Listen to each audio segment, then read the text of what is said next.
वो देश जहां हिंदू कैलेंडर से चलता है कामकाज, नहीं मानते ग्रेगोरियन कैलेंडर।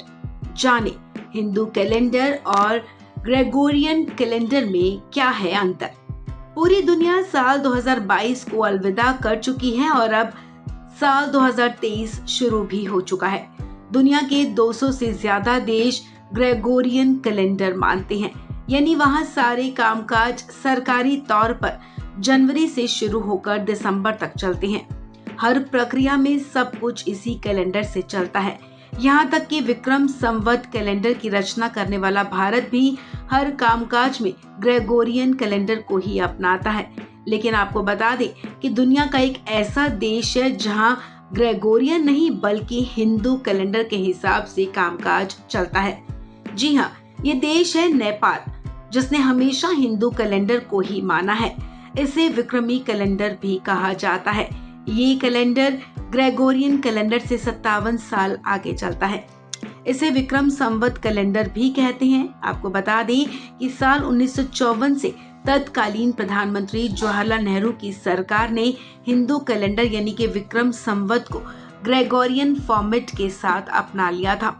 लेकिन देश का सारा कामकाज ग्रेगोरियन कैलेंडर के फॉर्मेट से ही होता है। करीब 57 ईसा पूर्व से ही भारतीय उपमहाद्वीप में तिथियों और समय का आकलन करने के लिए विक्रम संवत या फिर विक्रमी कैलेंडर का इस्तेमाल किया जा रहा है। ये हिंदू कैलेंडर नेपाल का आधिकारिक कैलेंडर है। वैसे भारत के कई राज्यों, खासतौर से ग्रामीण इलाकों में इसका इस्तेमाल किया जाता है। नेपाल में आधिकारिक तौर पर विक्रम संवत कैलेंडर का इस्तेमाल 1901 ईस्वी में शुरू हुआ। नेपाल के राणा वंश द्वारा विक्रम संवत को आधिकारिक हिंदू कैलेंडर बनाया गया।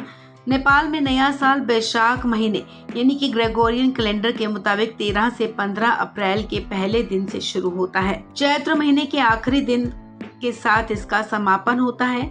नए साल के पहले दिन नेपाल में सार्वजनिक अवकाश रहता है। ये चांद की स्थितियों के साथ और नक्षत्र वर्ष का भी इस्तेमाल करता है। विक्रम संवत कैलेंडर का नाम राजा विक्रमादित्य के नाम पर रखा गया था, जहां संस्कृत शब्द संवत का इस्तेमाल वर्ष को दर्शाने के लिए किया गया। विक्रमादित्य का जन्म 102 ईसा पूर्व और उनकी मृत्यु 15 ईस्वी को हुई थी। 57 ईसा पूर्व में भारतवर्ष के प्रतापी राजा विक्रमादित्य ने देशवासियों को शकों के अत्याचारी शासन से मुक्त किया था। उसी विजय की स्मृति में चैत्र माह के शुक्ल पक्ष की प्रतिपदा तिथि से विक्रम संवत की भी शुरुआत हुई। इसमें भी 12 महीने का एक साल और 7 दिन का हफ्ता होता है। इस संवत का आरंभ गुजरात में कार्तिक शुक्ल प्रतिपदा से और उत्तरी भारत में चैत्र शुक्ल प्रतिपदा से माना जाता है।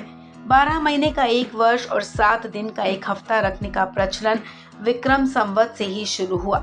महीने का हिसाब सूर्य और चंद्रमा की गति पर रखा जाता है। इस खबर में फिलहाल इतना ही। तमाम अपडेट्स के लिए आप बने रहें वन इंडिया हिंदी के साथ।